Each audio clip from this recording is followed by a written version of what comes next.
We are going to be reading chapter 9 in Bridge to Terabithia. So we're moving right along, which is awesome. So, um, without further ado, let's go ahead and jump in. Let's remind ourselves what happened in chapter 8. Let's take a look at what's going to happen in chapter 9, and then we will read. So, what happened in chapter 8?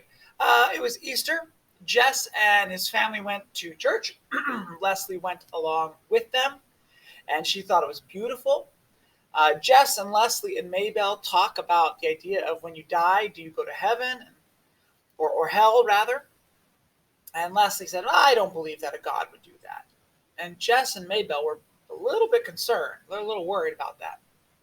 But anyway, so we're moving right along to chapter 9, the evil spell. And so here's what we can expect in this chapter. It rains and rains and rains some more.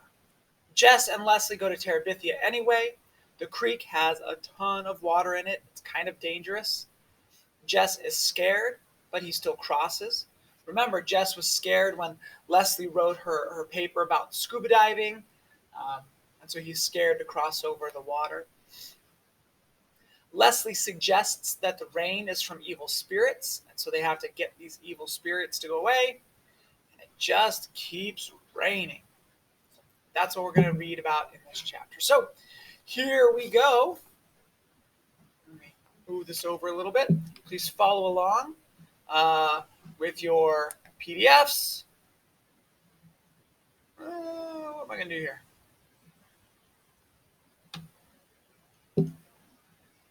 All right. There. Let's go with that.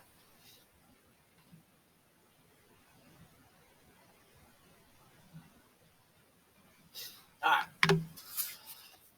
On Easter Monday, the rain began again in earnest. It was as though the elements were conspiring to ruin their short week of freedom.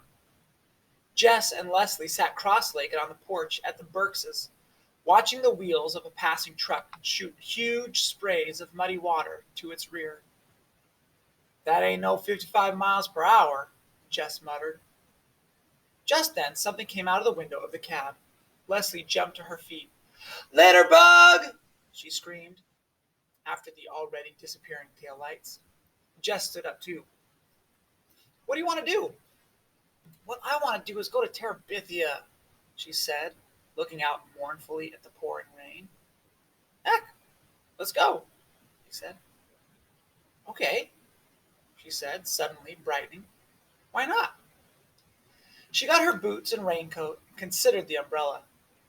Do you think we could swing across holding the umbrella? He shook his head. Nah. We better stop by your house and get your boots and things. He shrugged. I don't have nothing that fits. I'll just go like this. I'll get you an old coat of Bill's. She started up the stairs. Judy appeared in the hallway. What are you kids doing? It was the same words that Jess's mother might have used, but it didn't come out the same way. Judy's eyes were kind of fuzzed over as she spoke, and her voice sounded as though it were being broadcast from miles away. We didn't mean to bother you, Judy. That's all right. I'm stuck now. I might as well stop. Have you had any lunch? It's all right, Judy. We can get ourselves something. Judy's eyes focused slightly. You got your boots on. Leslie looked down at her feet. Oh, yeah, she said, as though she were just noticing them herself. We thought we'd go out for a while. Is it raining again? Yeah. I used to like to walk in the rain. Judy smiled the kind of smile Maybelle did in her sleep. Well, if you two can manage. Sure. Is Bill back yet? No. He said he wouldn't be back until late. Not to worry. Fine, she said. Oh, she said suddenly, and her eyes popped right open. Oh! She almost ran back to her room, and the plinkety-plink of the typewriter began at once. Leslie was grinning. She came unstuck. He wondered what it would be like to have a mother whose stories were inside her head instead of marching across the television screen all day long. He followed Leslie up the hall to where she was pulling things out of a closet. She handed him a beige raincoat and a peculiar round black woolly hat. No boots. Her voice was coming out of the depths of the closet and was muffled by a line of overcoats. How about a pair of clothes? Pair of what? She stuck her head between the coats. Cleats! Cleats! She produced them. They looked like size 12s. Nah, I'd lose them in the mud. I'll just go barefoot. Hey, she said, emerging completely. Me too. The ground was cold. The icy mud sent little thrills of pain up their legs, so they ran, splashing through the puddles and sloshing in the mud. P.T. hounded ahead, leaping fish-like from one brown sea to the next, then turning back to herd the two of them forward, nipping at their heels and further splashing their already sopping jeans. When they got to the bank of the creek, they stopped. It was an awesome sight. Like in the Ten Commandments on TV, when the water came rushing into the dry path Moses had made and swept all the Egyptians away, the long dry bed of the creek was a roaring 8-foot wide sea, sweeping before it great branches of trees, logs, and trash, swirling them about like so many Egyptian chariots, the hungry waters licking and sometimes leaping the banks, daring them to try to confine it. Leslie's voice was respectful. Yeah. Jess looked up at the rope. It was all twisted around the branch of the crabapple tree. His stomach felt cold. Maybe we ought to forget it today. Come on, Jess, we can make it. The hood of Leslie's raincoat had fallen back, and her hair lay plastered to her forehead. She wiped her cheeks and eyes with her hand and then untwisted the rope. She unsnapped the top of her coat with her left hand. Here, she said, stick P.T. in here for me. I'll carry him, Leslie. With that raincoat, he'll slip right out the bottom. She was impatient to be gone, so Jess scooped up the sodden dog and shoved him rear first into the cave of Leslie's raincoat. You gotta hold his rear with your left arm and swing with your right, you know. I know. She moved backward to get a running start. Hold tight. Good gosh, Jess! He shut his mouth. He wanted to shut his eyes too, but he forced himself to watch her run back, race for the bank, leap, swing, and jump off, landing gracefully on her feet on the far side. Catch! He stuck his hand out, but he was watching Leslie and P.T. and not concentrating on the rope, which slipped off the end of his fingertips and swung in a large arc out of his reach. He jumped and grabbed it, and shutting his mind to the sound and sight of the water, he ran back and then speeded forward. The cold stream lapped his bare heels momentarily, but then he was in the air above it, and falling awkwardly and landing on his bottom. P.T. was on him immediately, muddy paws all over the beige raincoat, and pink tongue sandpapering Jess's wet face. Leslie's eyes were sparkling. Arise! He barely swallowed a giggle. Arise, King of Terabithia, and let us proceed into our kingdom. The King of Terabithia snuffled and wiped his face on the back of his hand. I will arise, he replied with dignity, when thou removest this fool dog off my gut. They went to Terabithia on Tuesday, and again on Wednesday. The rain continued sporadically, so that by Wednesday the creek had swollen to the trunk of the crab apple, and they were running through ankle-deep water to make their flight into Terabithia. And on the opposite bank, Jess was more careful to land on his feet. Sitting in cold, wet breeches for an hour was no fun, even in a magic kingdom. For Jess, the fear of the crossing rose with the height of the creek. Leslie never seemed to hesitate, so Jess could not hang back. But even though he could force his body to follow after, his mind hung back, wanting to cling to the crab apple tree the way Joyce Ann might cling to Mama's skirt.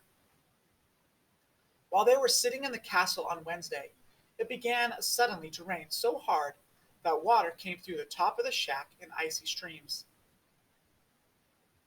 Jess tried to huddle away from the worst of them, but there were no escaping the miserable invaders. "Dost know what is in my mind, O king?" Leslie dumped the contents of one coffee can on the ground and put the can under the worst leak. "What?" "Methinks some evil being has put a curse on our beloved kingdom." "Damn Weather Bureau." In the dim light, he could see Leslie's face freeze into its most queenly pose, the kind of expression she usually reserved for vanquished enemies. She didn't want to kid. He instantly repented his unkingly manner. Leslie chose to ignore it. "Let us go up into the sacred grove and inquire of the spirits what this evil might be, and how we must combat it. For of a truth, I perceive that this is no ordinary rain that is falling on our kingdom." "Right, Queen," Jess mumbled and crawled out of the low entrance of the castle stronghold. Under the pines, even the rain lost its driving power.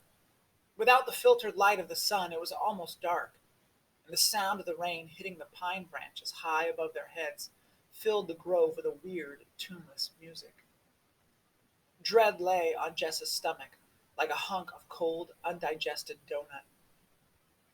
Leslie lifted her arms and face up toward the dark green canopy. "Oh, spirits of the grove," she began solemnly, "we are come on behalf of our beloved kingdom, which lies even now under the spell of some evil, unknown force. Give us, we beseech thee, wisdom to discern this evil and power to overcome it." She nudged Jess with her elbow. He raised his arms. Uh, um, uh, uh, he felt the point of her sharp elbow again. "Oh, yes, please listen, thou spirits." She seemed satisfied. At least she didn't poke him again. She just stood there quietly as if she was listening respectfully to someone talking to her. Jess was shivering, whether from cold or the place he didn't know. But he was glad when she turned to leave the grove. All he could think of was dry clothes and a cup of hot coffee, and maybe just plunking down in front of the TV for a couple of hours. He was obviously not worth he was obviously not worthy to be king of Terabithia. Whoever heard of a king who was scared of tall trees and a little bit of water? He swung across the creek, almost too disgusted with himself to be afraid. Halfway across, he looked down and stuck his tongue out at the roaring below. "Who's afraid of the big bad wolf? Tra-la-la-la-la," he said to himself, then quickly looked up again toward the crabapple tree. Plodding up the hill through the mud and beaten down grasses, he slammed his bare feet down hard. Left, left. He addressed them inside his head. "Left my wife and 49 children without any gingerbread. Think I did right, right, right by my... Why don't we change our clothes and watch TV or something over at your house?" He felt like hugging her. "I'll make us some coffee," he said joyfully. "Yuck," she said, smiling, and began to run for the old Perkins place. That beautiful, graceful run of hers that neither mud nor water could defeat. It had seemed to Jess, when he went to bed Wednesday night, that he could relax, that everything was going to be all right. But he awoke in the middle of the night with a horrible realization that it was still raining. He would just have to tell Leslie that he wouldn't go to Terabithia. After all, she had told him that when she was working on the house with Bill, and he hadn't questioned her, it wasn't so much that he minded telling Leslie that he was afraid to go. It was that he minded being afraid. It was as though he had been made with a great piece missing, one of Maybelle's puzzles with his huge gap where somebody's eye and cheek and jaw should have been. Lord, it would be better to be born without an arm than to go through life with no guts. He hardly slept the rest of the night, listening to the horrid rain and knowing that no matter how high the creek came, Leslie would still want to cross it.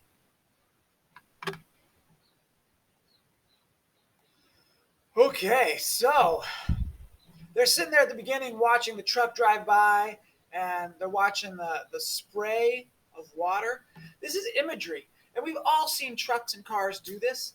And so the task for us, the reader, is to be able to imagine what that's like. They're sitting on the porch, and we get this description of the truck driving by and the spray from the tires, and of course the driver throwing garbage out the window. But this is our job to imagine this. This is imagery, to be able to close your eyes and see it happen. So hopefully, when we read it, you saw something like this, which is excellent because that's what your brain should be doing. Okay, now let's figure out what happened to Judy. So here's the context. Judy's eyes were, that should be kind of fuzzed. Sorry, typo. Were K-I, kind of fuzzed over as she spoke. And her voice sounded as though it were being broadcast from miles away. I'm stuck now. What does it mean to be broadcast from miles away? Like you can't really hear it. Like she's not really talking to you. She just kind of saying the words because her brain is trying to do two things: talk to you, but also do this other more important job over here. And so she said, "Oh," she said suddenly, and her eyes popped wide open. Oh, what does that mean? Oh, the eyes popping open. What happened? She almost ran back to her room, and the plinkety-plink of the typewriter began at once. Leslie was grinning. She came unstuck. What does this mean to come unstuck? What is Leslie saying? All right, you're right. She had an idea for her writing, and so she ran upstairs to write it down before she forgot it. Because she says, "Look, I'm stuck right now." She doesn't know what to write, so she's taking a break. But then all of a sudden, she had the idea. I'm having all kinds of problems here. Sorry. She's stuck, and then, she had the idea, so she's going to go write it down real quick. Blinkety, blinkety, blinkety, blinkety of the typewriter. So when she came unstuck, it means that her brain went, Bing! Got an idea, got to go get it down. All right. Again, reading critically here. So her voice was coming out of the depths of the closet and was muffled by a line of overcoats. How about a pair of clumps? A pair of clumps? There is nothing that we have or use that's called a pair of clumps. This word doesn't make any sense. It doesn't matter if you know English or not. All of us are confused because that doesn't make sense because that's not a thing. So the reader, just like Jess, should be a little confused. What are you talking about in there? So we have to read just a little more to figure out what the heck Leslie's talking about. It's okay to be a little confused at parts, but also it's really fun because Leslie's head is in the closet and he's like, how about a pair of clues? What? What'd you say? A pair of clues. Let me get you a pair of clues. What? A pair of cleats? What do you think I'm saying? Oh, cleats. I didn't know what you were saying. I couldn't hear you. So, it's okay to be confused. You just got to push through. You got to keep reading because often it will be made clear. So, cleats is what she's asking. He's like, no, I'll just go barefoot. Okay, as I have said before, okay, you need to be good readers. You got to pay attention, see movies, watch TV shows, because the more familiar you are with things, the more you understand. And so they're talking here about how the water has filled up so much, and like the Ten Commandments on TV, this is an old movie, but it's usually shown on TV about every Easter. Plus, of course, it's a story from the Bible, which you might be familiar with. When the water came rushing into the dry path Moses had made and swept all the Egyptians away. So here's, a little gif of Moses and God, spreading the ocean so that they can walk across. And then, of course, once they got across, the reverse happened, and the water came splashing in, and the Egyptians were drown. So what it's saying is that there's just so much churning now of the water and all this stuff's going on. Anyway, the point is this. When you know stories, when you know movies, you understand things better because we're always making connections. That's called illusions. All right. The creek had swollen. It means, a little bit of water, a little bit more, a little bit more, a little bit more. It's getting bigger and bigger and fuller and fuller. So this is getting intense. There's so much rain. It's not easy to cross. Remember when we started, it was dry. And they could swing across and it was dry, no problem, because there's no danger. But now there's not just some water. There's a lot of water. And it's starting to get to Jess. He's starting to get a little scared. All right, they go to the grove, the magical grove of trees where they imagine speaking to the spirits. All right, and we get to the end where it says he doesn't want to go to Terabithia. He doesn't want to swing across. He's so scared that when he does, he has like, tra la la la la, don't be scared of the big bad wolf, tra la la la la, left foot, right, I can do this, I'm not gonna die. It wasn't so much that he minded telling Leslie that he was afraid to go. It was that he minded being afraid. He's not scared to tell Leslie. He's angry at himself for being scared. He says, I have no guts, which means like our stomach, but our intestines, where we kind of hold that fear or nerves right here. And we go, I can do it, I can do it, I can do it. Or we go, I can't do it. And our bellies go all blubbly. Right? He's like, I've got no guts. He's like, that's worse. I hate being scared. All right. So make a prediction. He says that he knows Leslie's going to want to go tomorrow, and he just doesn't want to go. Will Jess tell Leslie he is scared? And will Leslie still want to go to Terabithia tomorrow? So what do you think is going to happen?